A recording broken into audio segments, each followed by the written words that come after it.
Today we talk about how can you use an SMS mode on your Flow app. So you just follow these ways and it's going to work with you. So all you have to do in the first, so you just go here above this sign, click on it here. So when you just click on it, it's going to take you to this list. It's going to show for you like this. You will find there edit info, just click on it. Then it's going to show for you a list like this. You will find there anonymous mode, just click on it.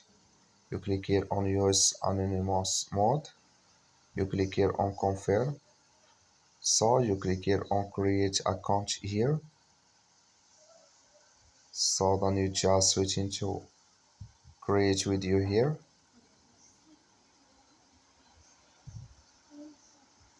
So then here it's going to use video here and you click on finish on your here on your, so then you enter your password here, then it's going to use with you. That's all. Thank you for watching. Don't forget to support us by liking, subscribe.